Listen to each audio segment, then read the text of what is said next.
నమస్తే. Welcome to our channel. నేను మీ ప్రభాకర్. తెలంగాణలో కాంగ్రెస్ ప్రభుత్వం ఏర్పడిన తర్వాత మార్పు తీసుకొస్తాం అని చెప్పి ప్రజలకి ఎన్నికల ముందు ఎంతగానో చెప్పారు. మరి ఆ తీసుకొస్తున్న మార్పు ఇలా మనకు క్లియర్ కట్‌గా కనిపిస్తా ఉంది.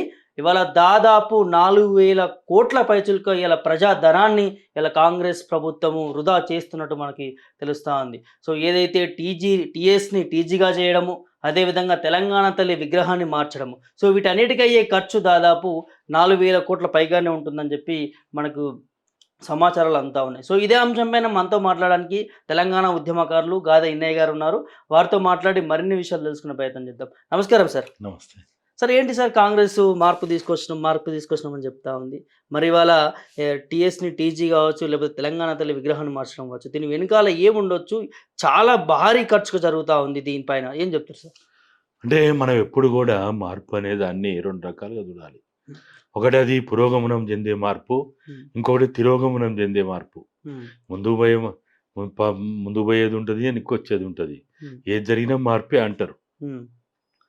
అది పాజిటివ్ అయిన మార్పే అంటారు, నెగెటివ్ అయిన మార్పే అంటారు. హ్మ్. ఇది ఇప్పుడు ఏదైతే రేవంత్ రెడ్డి గారు గత సంవత్సరన్నర కాలంగా అప్ అప్పటి ప్రభుత్వం మీద ఆయన మాట్లాడినటువంటి మాటలు ఏవైతే ఉన్నాయో, దాన్ని ఆధారం చేసుకొని ఇవాళ మనందరం చర్చ చేస్తున్నాం.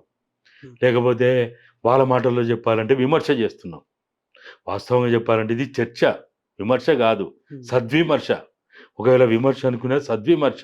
హ్మ్. కానీ దీన్ని అనవసరంగా వ్యక్తుల మీద, మీడియా మీద, మాట్లాడే వాళ్ళ మీద, ప్రశ్నించే వాళ్ళ మీద ఇది విమర్శ చేస్తున్నారు, పడక చేస్తున్నారు, ఇష్టం లేక చేస్తున్నారు, అసూయతో చేస్తున్నారు, ద్వేషంతో చేస్తున్నారు, లేకపోతే వాళ్ళకేదో లబ్ధి గాక చేస్తున్నారనే లేనిపోని మాటలు మాట్లాడి ఇట్లా మాట్లాడుతున్నారు. ఇవాళ మీరన్నట్టు ఈ మార్పు అనేది ఏదైతే తెలంగాణ ప్రజలు కోరుకున్న మార్పు. పాలకులు ఒకటి కోరుకోవచ్చు, ప్రజలు ఒకటి కోరుకోవచ్చు. హ్మ్. తెలంగాణ ప్రజలు కోరుకున్నది గత ప్రభుత్వంలో జరిగిన తప్పులన్నిటిని గూడా కట్టడి చేయగలిగి ఆహ్, ఈ ఇప్పుడొచ్చే ప్రభుత్వము అటువంటి తప్పులని జరగకుండా ప్రజలకు అందుబాటులో ఉండి, ప్రజల యొక్క అంటే అమరవీరుల ఆశయాలకి, ఉద్యమకారుల ఆకాంక్షలకి అనుకూలంగా ఉండే అటువంటి పాలన ఉండాలి. నాయకులనే వాళ్ళు సేవకులుగా ఉండాలి, జీతగాళ్ళుగా ఉండాలని ప్రజలు ఏదైతే కోరుకొని ఈ మార్పుకు దోహదపడ్డారో, ప్రజలు కోరుకున్న మార్పు ఒకటి కావచ్చు, పాలకులు కోరుకున్న మార్పు ఒకటి కావచ్చు. వీళ్ళు కోరుకున్నదేమో పాలనకు సంబంధించిన మార్పు కావచ్చు. హ్మ్. అంటే మంత్రులు కావాలి, ముఖ్యమంత్రి కావాలి, ఎమ్మెల్యేలు కావాలనే ఆ మార్పు వీళ్ళు కోరుకోవచ్చు. కానీ మార్పు అనేది ఎప్పుడు కూడా 2 రకాలుగా ఉంటదనేది 2 రకాల గా విభజన చెంది ఉంటదనేది అనుకున్నప్పుడు మనం ప్రజల యాంగిల్‌లో మనం మాట్లాడుతున్నాం. ప్రజలు ఏం కోరుకున్నారు? ఒక నూతన పాలన ఉండాలి అనేది ప్రజలు కోరుకున్నారు. కానీ వీళ్ళేం కోరుకున్నారు? మాకు బుగ్గ కార్లొస్తే చాలు, మాకు ముఖ్యమంత్రి పీఠం వస్తే చాలు, లేకపోతే మాకు మినిస్టర్ క్వార్టర్స్‌లో మాకు పదిలంగా ఒక క్వార్టర్ దొరికితే చాలు, లేకపోతే ఎమ్మెల్యే క్వార్టర్స్‌లో ఎమ్మెల్యే దొరికితే చాలు, ఆ! ఓ నలుగురు గన్‌మెన్‌లు ఉండే అటువంటి పదవి దొరికితే చాలు అని వీళ్ళు ఆశించారు, కోరుకున్నారు. కాబట్టి వాళ్ళు ఆశించిన ప్రకారం వాళ్ళు చేస్తా ఉన్నారు. ప్రజలు ఆశించిన ప్రకారం లేదనేదే మనందరి ఆవేదన, బాధ. ఇప్పుడు టాపిక్ ఏదైతే మనం ఇప్పుడు మాట్లాడుతున్నామో, తెలంగాణలో 5.5 నెలల పరిపాలనలో ఇప్పటివరకి ప్రజలు కోరుకున్న మార్పు దిశగా లేదనేది మనకు కనపడుతున్నది. వాళ్ళు చెప్పిన డిక్లరేషన్‌లు, వాళ్ళు చెప్పిన గ్యారంటీలు ఇవేవి అమలైతలేదు. అరచేతిలో వైకుంఠం చూపెట్టిండ్రు.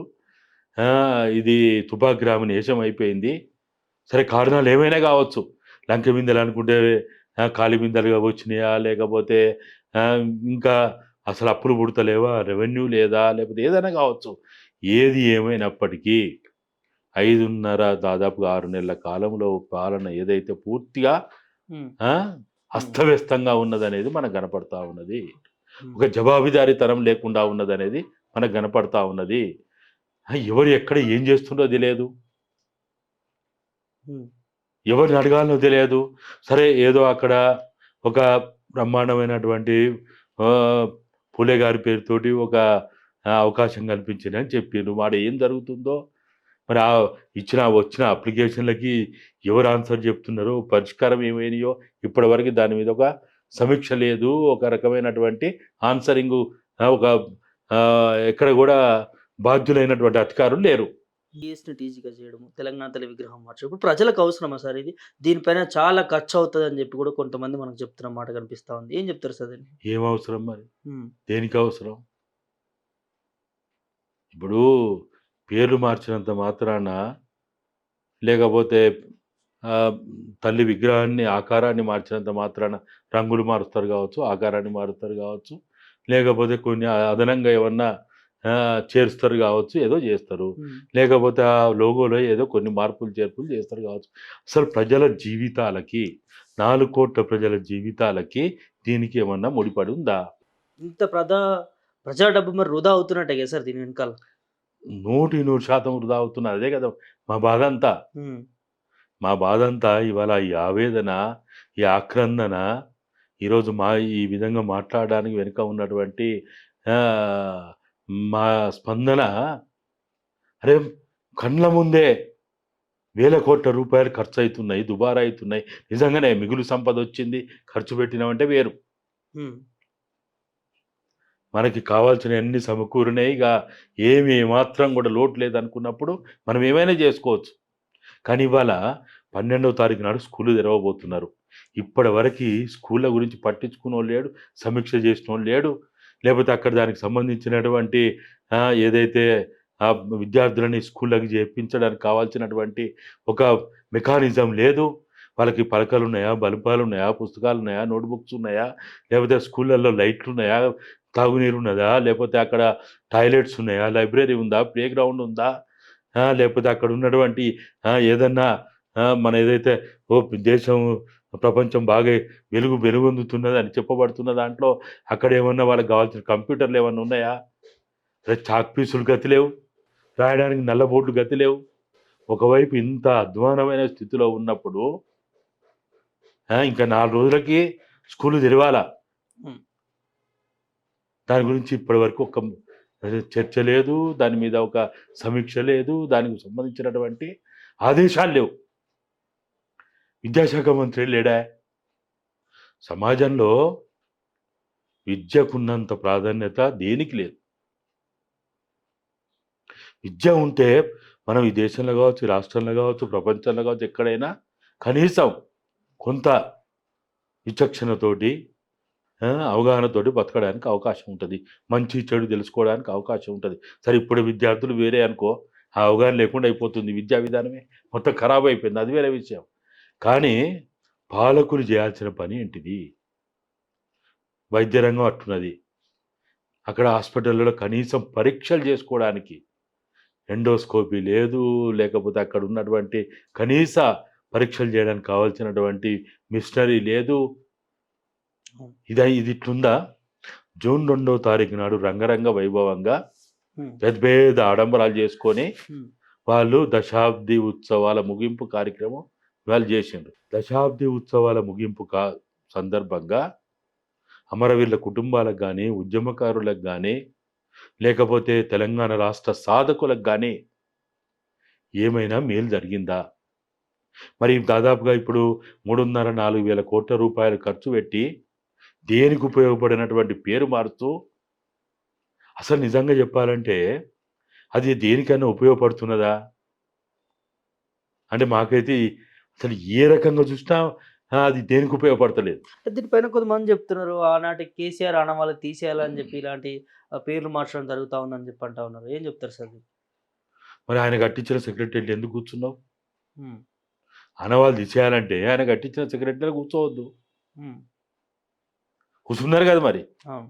ముఖ్యమంత్రి కార్యాలయం నడుస్తుంది కదా! అసలు మీ ఆనవాళ్ళు ఏంటిది? అసలు మీరెవరు మీరు? మీరు 4,00,00,000 ప్రజలకు జీతగాళ్ళు మీరు. మేము పెట్టుకుంటే మీరు జీతగాళ్ళు మీరు. మీరు ప్రజలకు సేవకులు మీరు. మా చెమట చుక్కల ద్వారా మా రెక్కలు ముక్కలు చేసుకొని మీకు ఒక్కొక్క మంత్రికి, ఒక్కొక్క ముఖ్యమంత్రికి, ఒక్కొక్క ఎమ్మెల్యేలకి మేము ₹1,00,00,000 ఖర్చు పెడుతున్నాం. మీరు తాగే నీళ్లు, తినే మెతుకులు మావి అయ్యి. ఏ ఏసీ రూమ్‌లో కూర్చున్నారో, ఏ కుర్చీలో కూర్చున్నారో అది ఎవరి కష్టార్జితం? అరే మా కష్టార్జితంతోటి మీరుంటూ సోకులు పడుతూ మీరేదో ఆయన మార్కు, ఈయన మార్కు అసలు ఎవరి మార్క్ ఎక్కడి దీంట్లో? జూన్‌కి ఘనంగా చేస్తున్నాము సంబరాలు, దశాబ్ది ఉత్సవాలు అని చెప్పి ముఖ్యమంత్రి రేవంత్ రెడ్డి చెప్పినారు. దాంతోపాటు ఉద్యమకారులు ప్రతి ఒక్కరు ఆహ్వానిస్తాము, వారికి గౌరవించుకుంటామని అన్నారు. సో, మీకు ఆహ్వానం అందిందా? దీన్ని బట్టి ఉద్యమకారులు ఎట్లా చూస్తున్నారు? నాకైతే ఆహ్వానం అందలేదు. నాకే కాదు నాలాంటి వేల లక్షల మంది కూడా ఆహ్వానం అందలేదు. హ్మ్. నా ఉద్దేశంలో ఏందంటే నేను పదే పదే చెప్తున్నా, ఆహ్వానం ఇచ్చే వాళ్ళకి అర్హత లేదనేది నా అభిప్రాయం. హ్మ్. ఉద్యమకారులను పిలవడానికి ఆహ్వానం ఇచ్చే వాళ్ళకి అర్హత ఉండాలి. ఇప్పుడు నా ఇంట్లో పెళ్ళైతది. హ్మ్. నేను నా ఇంట్లో పెళ్ళికి నేను పిలిస్తే నాకు అది అర్హత కలిగినట్లు లెక్క. నేను కాకుండా ఎవరో పిలిచిరనుకో, ఆ కార్డు నా నా కా ఆ కార్డ్‌లో రావాల్సిందేమో నా ఇంటికి, పిలిచేటోడేమో వేరే వాడు. హ్మ్. కార్డు చూసినోడు ఏమనుకుంటాడు? హ్మ్. అరే ఎవడో పిలుత్తాండు, పెళ్ళేమో వీనింట్లో ఉన్నది. అది వీడేమన్నా మెంటల్ అయి నాకు పంపిండా అని అనుకోడా? అంటే అర్హత లేదంటారా వాళ్ళకి? ఏం అర్హత ఉన్నది చెప్పండి? హ్మ్. ఏం అర్హత ఉన్నది? తెలంగాణ ఇచ్చిన తర్వాత కాంగ్రెస్ తల్లి. ఇప్పుడు ఓటు హక్కుకు ఒక అర్హత ఉంటది. హ్మ్. ఏంటిది? 18 ఏళ్ల వయసు నిండితే ఓటు హక్కుకు ఉన్నది. పెళ్లి చేసుకోవడానికి ఒక అర్హత మన భారత రాజ్యాంగం ప్రకారం ఒక అర్హత ఉన్నది.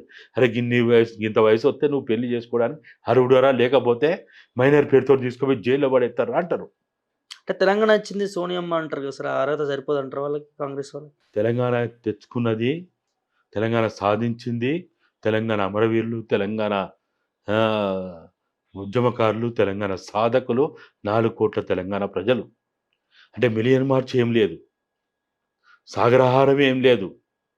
వంట వార్పులు ఏం లేవు. 4,00,00,000 తెలంగాణ ప్రజలు 53, 56, 69 మళ్ళా తిరిగి 97 నుంచి 2014 దాకా త్యాగాలు లెక్కలేవు. అమ్మా అనే పిలుపుని నోచుకోకుండా బగబగ మండే మంటల్లో ఆహుతైనటువంటి వాళ్ళు, వాళ్ళ త్యాగాలకి ఏమీ విలువ లేదా? దాన్నేది పరిగణలోకి తీసుకోమా? ఎవడో ఇచ్చేటోడట, ఎవడో తెచ్చేటోడట. సోనియా గాంధీ గారు, వారి పట్ల మాకు గౌరవం ఉంది. ఒక్క కాంగ్రెస్ పార్టీ చేస్తేనే తెలంగాణ రాలే. తెలంగాణ కోసం 33 పార్టీలు లేఖలిచ్చారు. ఈ రాష్ట్రంలో కనీసం రాష్ట్ర అధ్యక్షులు లేని పార్టీలు కూడా కేంద్రానికి, ఆనాడున్న ప్రధానమంత్రి గారికి, ఆనాడున్న లోక్సభ స్పీకర్ గారికి, ఆనాడున్నటువంటి రాష్ట్రపతి గారికి లేఖలిచ్చారు. అంటే వాళ్ళందరూ తెలంగాణ కోసం వాళ్ళేం ప్రయత్నం చేయలేదా?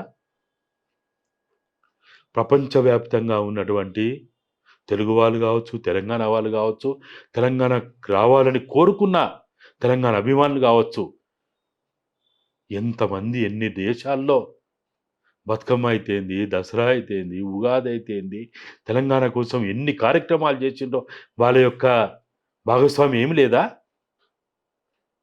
వాళ్ళు ఏం పరిగణలోకి తీసుకోవద్దా మనం? హ్మ్. నెంబర్ 1 మీరు సోనియా గురించి మాట్లాడింది కాబట్టి అది విషయం. మా పట్ల మాకు గౌరవం ఉంది. సోనియా గాంధీ గారు నిజంగా ద తెలంగాణ ఉద్యమకారులని ఆమె చూడాలనుకుంటే, అమరవీరుల కుటుంబాలను చూడాలనుకుంటే, మేమే బేగంపేట ఎయిర్‌పోర్ట్‌కి పోయి, మేము ఆమెను అక్కడి నుంచి తోలుకొస్తాం. ఆ హక్కు, ఆ స్వేచ్ఛ, అర్హత మాకుంది. వాళ్ళకి గాదు. కాంగ్రెస్ పార్టీగా చూస్తలేం మేము ఆమెని. తెలంగాణ రాష్ట్ర సాధన భాగస్వామిగా చూస్తున్నాం ఆమెని. అది విషయం అయిపోయిందా? ఇప్పుడు రేవంత్ రెడ్డి గారు ముఖ్యమంత్రిగా ఉన్నారు. హ్మ్. ఆయన నాయకత్వంలో ఉత్సవాలు జరుగుతున్నాయి. హ్మ్. ఆయనకి ఏం అర్హత ఉంది చెప్పండి? హ్మ్. ఎట్లా అర్హత ఉందో చెప్పండి? తెలంగాణ ముఖ్యమంత్రిగా ఆయనకు అర్హత ఉండొచ్చు ఉత్సవాలు చేయడానికి. ఉద్యమకారులను పిలవడానికి ఏం అర్హత ఉంది?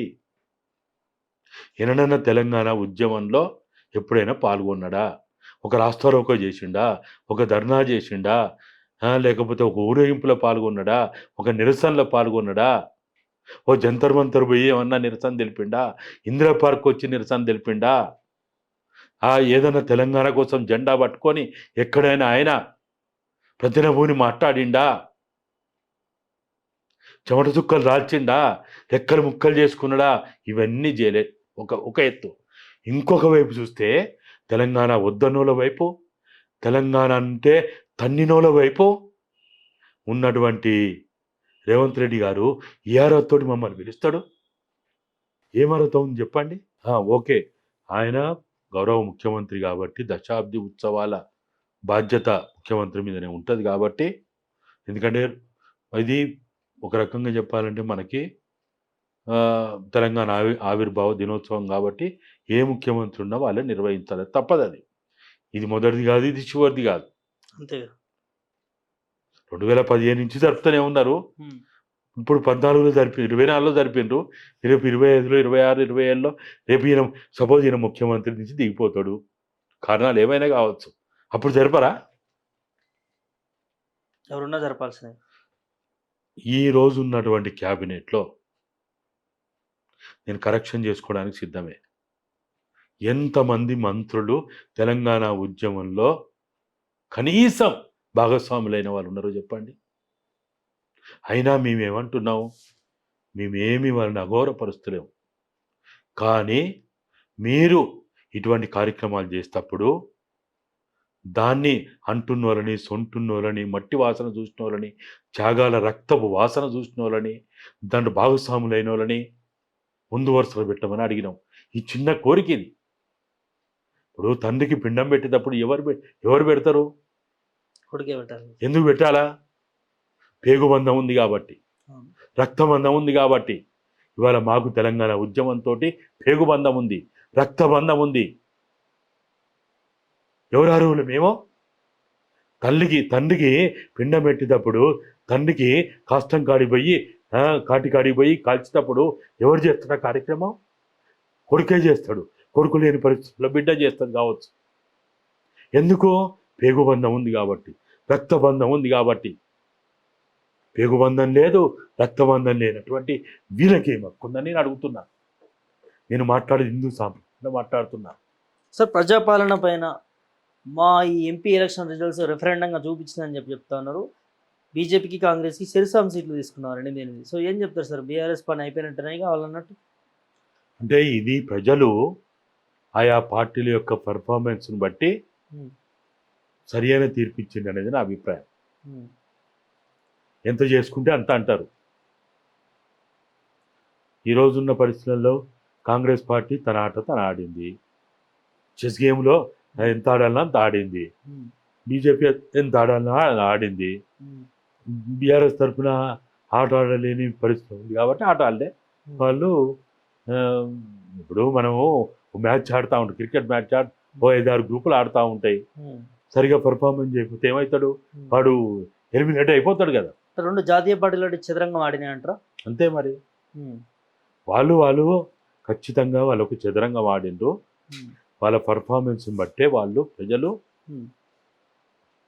ఎవరికి ఎక్కువ కాకుండా, ఎవరికి తక్కువ కాకుండా, ఎవరు విర్రవీగకుండా, ఎవరు అహంకారానికి పోకుండా జర వల్లు దగ్గర పెట్టుకొని, బిడ్డ మీరు తిక్క చేస్తే మూడో వారికి పట్టిన గతే మీకు పడుతుంది అని చెప్పకనే ప్రజలు చెప్పారు.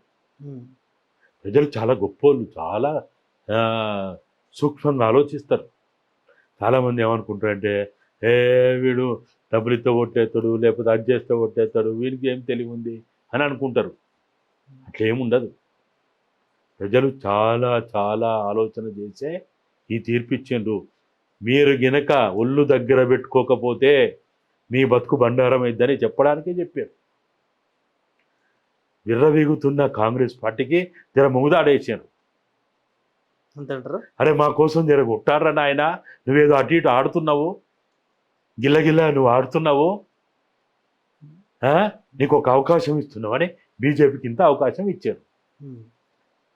ఈ 2 పార్టీలు మరి తెలంగాణ రాష్ట్రానికి నిధులు తీసుకొస్తారా సార్? ఎంపీ స్థానంలో ఉండి అక్కడ కొట్లాడగలుగుతారా? అంటే అక్కడ ఉన్న పెద్ద సార్లకి లొంగిపోతారా? చాలా చర్చలు నడుస్తూ ఉన్నాయి దీంట్లో.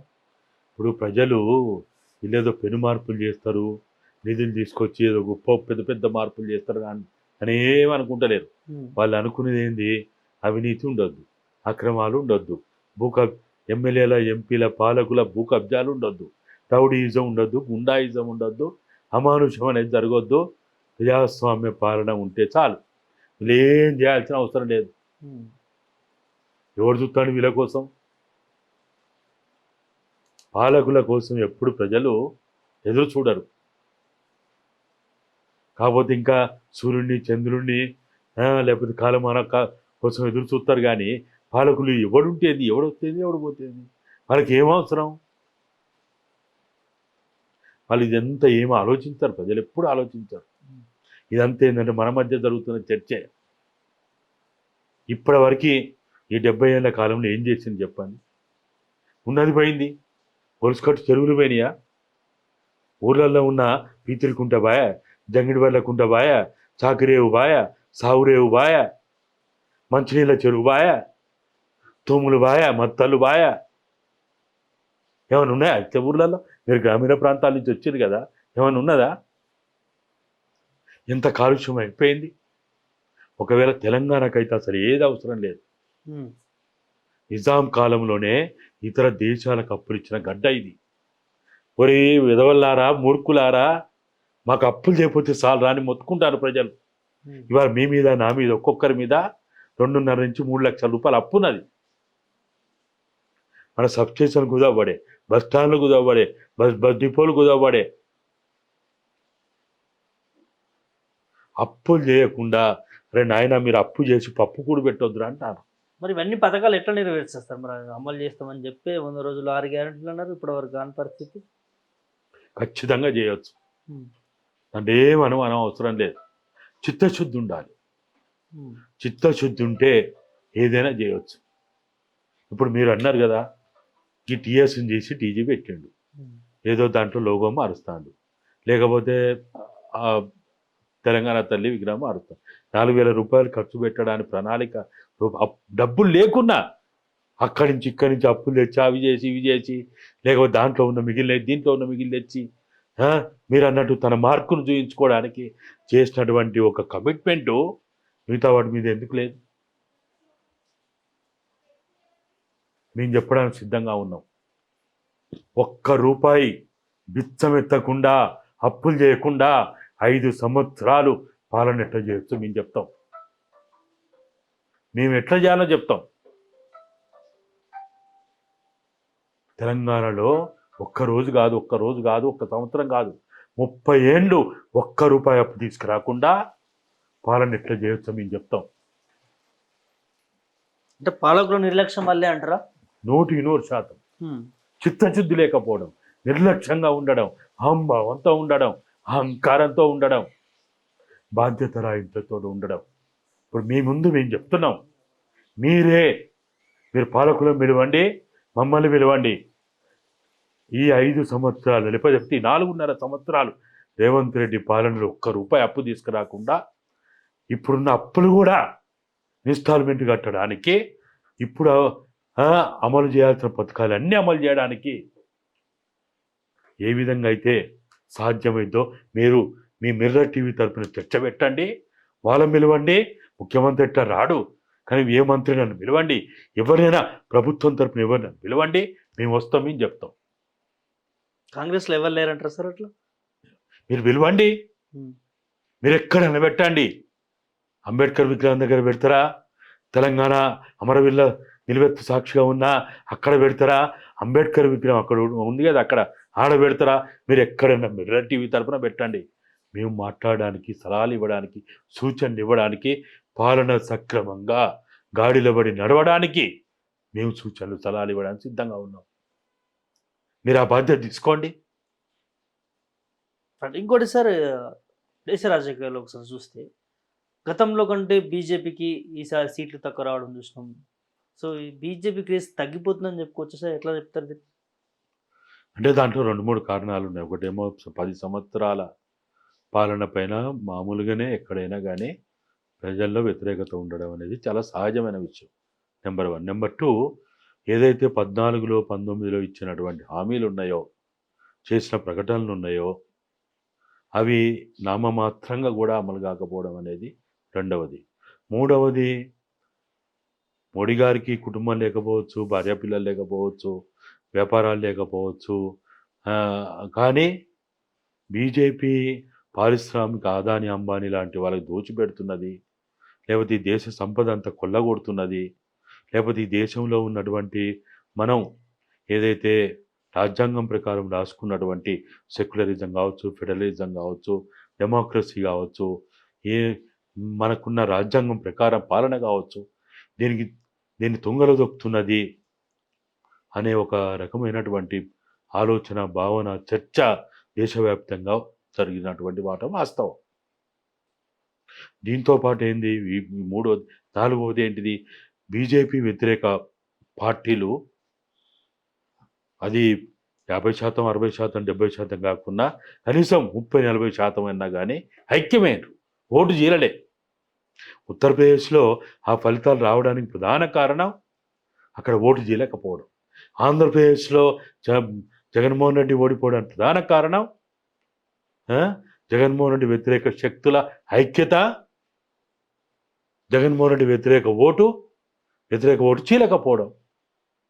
అందుకని నేను ఎప్పుడు చెప్తా ఉంటా, మనం విడిపోతే ఓడిపోతాం, మనం కలిస్తే గెలుస్తాం. ఏపీలో అదే జరిగిందంటారా? మనం కలిస్తే గెలుస్తాం, విడిపోతే ఓడిపోతాం. ఇప్పుడు అక్కడ బీజేపీ కూటమికి తక్కువ రావడానికి కారణం ఈ ప్రిమెచ్యూర్డ్ ఆరంభంలోనే, అంటే ఇంకా దాదాపుగా అది పెద్దదయ్యి యవ్వనానికి రాకముందే ఎన్నికలు వచ్చినాయి. ఇండియా కూటమి వాళ్ళ ఐక్యత అనేది అంత మెచ్యూర్ కాలే. వాళ్ళ మెచ్యూర్ అయి ఉంటే అది డిఫరెంట్గా ఉండే.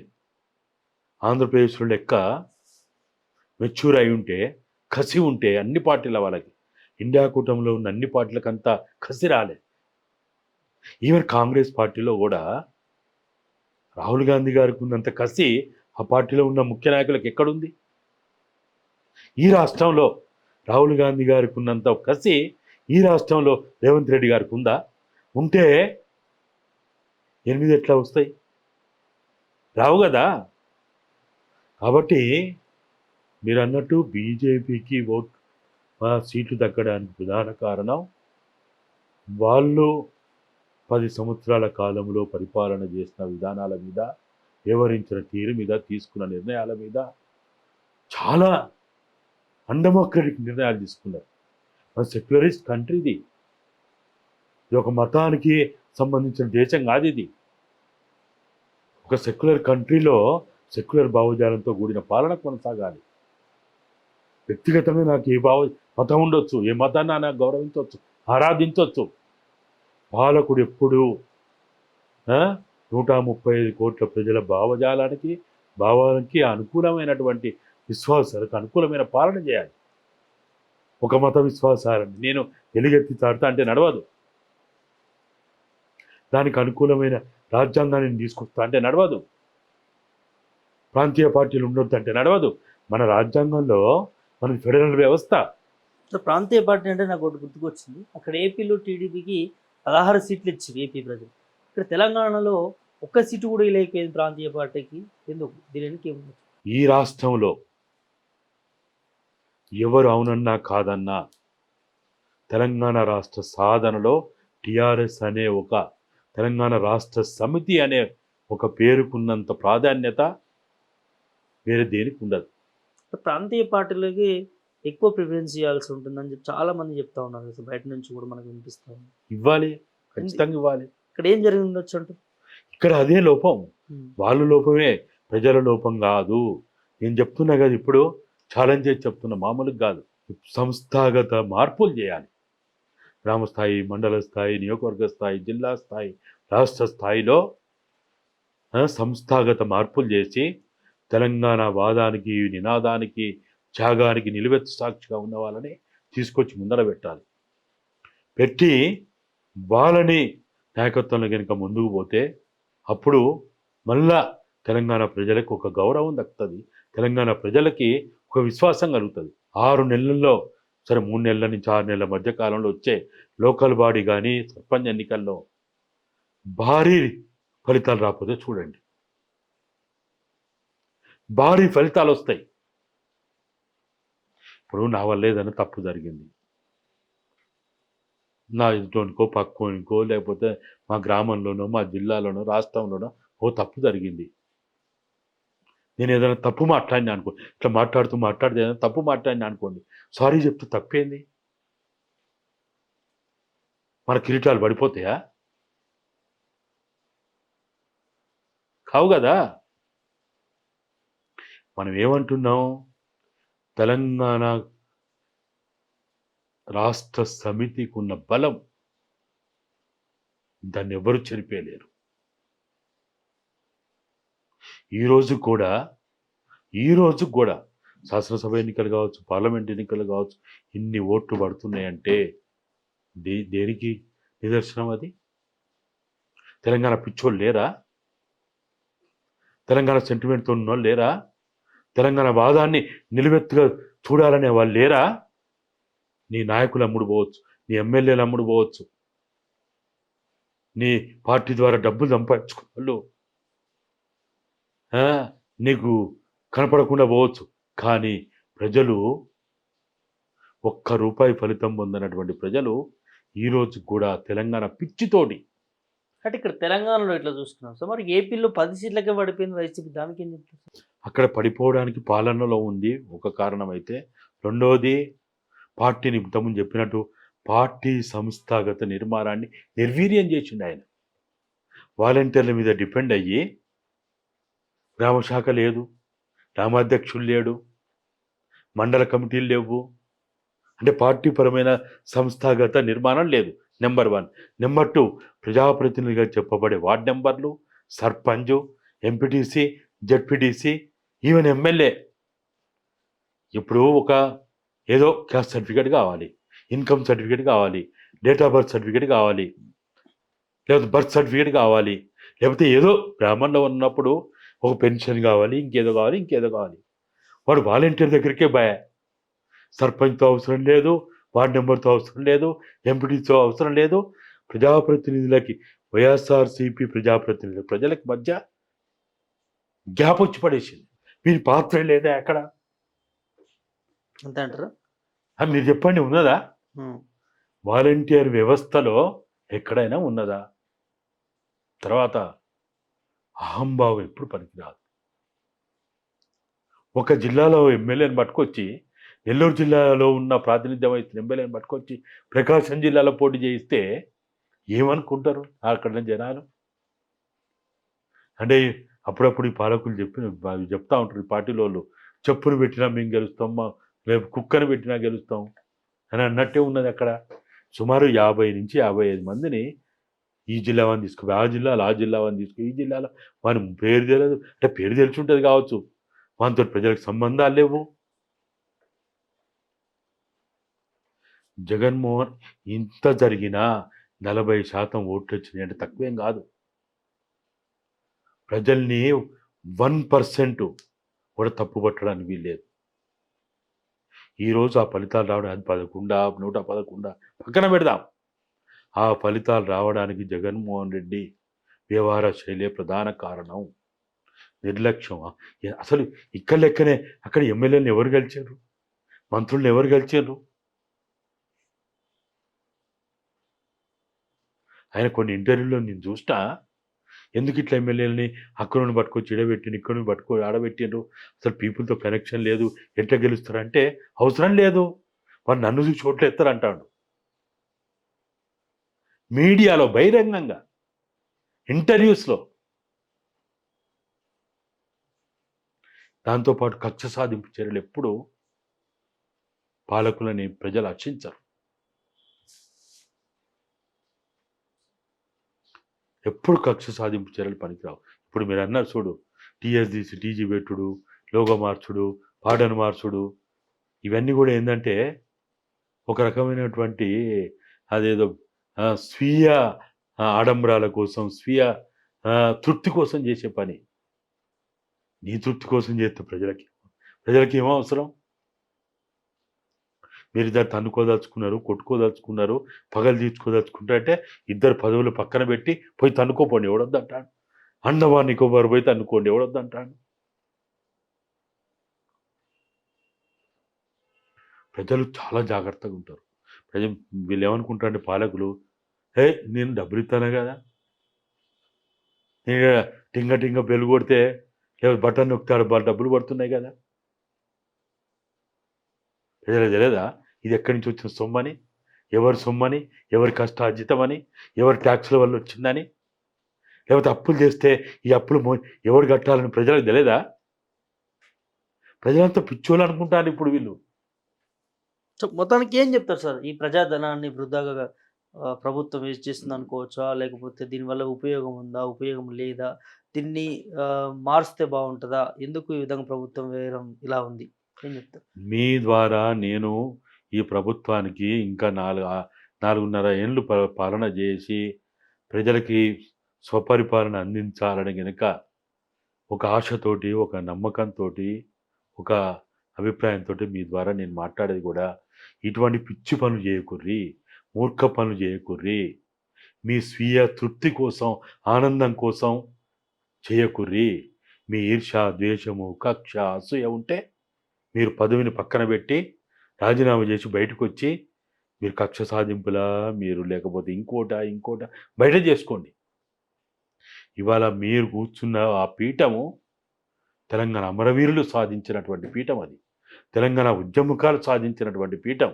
తెలంగాణ 4 కోట్ల ప్రజలు సాధించినటువంటి పీఠం. అంత పవిత్రమైన పీఠంలో కూర్చొని ఇంత పనికిమాలిన ఆలోచనలు చేస్తే ఏదో శాస్త్రం చెప్పినట్టున్నది. గుళ్ళో పోయి ఏదో నీవు నీ నీ భక్తిని చూపించుకోరా అంటే ఆడబోయి నా లవర్ వచ్చిందా అని చూసినట్టే ఉన్నది. ఇది కాదు కదా.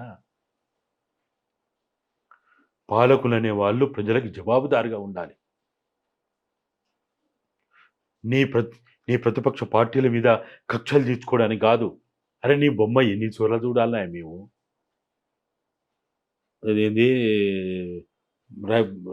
బస్సులలో వాళ్ళ బస్సుల వెనక వాళ్ళయ్యానే, అదేంది ఆరోగ్యశ్రీ కార్డుల మీద వాళ్ళయ్యానే, అదేంది రైతు పాస్బుక్ మీద వాళ్ళయ్యానా. అరే నా పాస్బుక్ మీద మీ బొమ్మ ఎందుకురా నాయన? భూమి నాది, కష్టార్జితం నాది, హక్కుదారు నేను. నీ బొమ్మ నా బుక్ మీద నీకు ఎందుకు ఉండాలా? ప్రభుత్వానికి సంబంధించినవి కాబట్టి ఖచ్చితంగా ఉంటాయి కదా సార్. అరే ప్రభుత్వ లోగో పెట్టు చాలు. ప్రభుత్వం చిన్న ఉంటే అయిపోయా. అంటే నువ్వు ఇప్పుడు ఒక సంవత్సరం 2 ఏళ్ళు ఉంటావు, నువ్వు పోతావు, మళ్ళీ కొత్తోడు వస్తాడు, బుక్కులని మారవాలనా? ప్రజల కదా జరుగుతున్నది. దానికి ఒక ఖర్చు మళ్ళీ ఒక ఖర్చు. అసలు వీళ్ళు ఇప్పుడు జీతగానిగా పనిచేయమని చెప్తే నీ ఇంటి మీద నాకు హక్కు ఉందని మాట్లాడితే ఎట్లా? నీ మీద హక్కు ఉందని మాట్లాడితే ఎట్లా?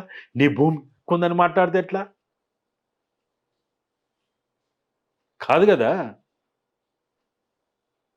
కాబట్టి మనం ఈరోజు చెప్తున్నది ఏంటంటే, ఓ రేవంత్ రెడ్డి గారు, ముఖ్యమంత్రి గారు, మీరు సరే మమ్మల్ని ఎట్లా విమర్శకులు అంటారు, లేకపోతే మీకు పడని మీడియా, మీకు ఇష్టం లేని మీడియాని వాడు అంటే బాగుతాడు అనుకుంటారు. కానీ మీరు మొండిగా పోతే, మూర్ఖంగా పోతే మీరు నష్టపోతారు, మీరు కష్టాల పాలవుతారు.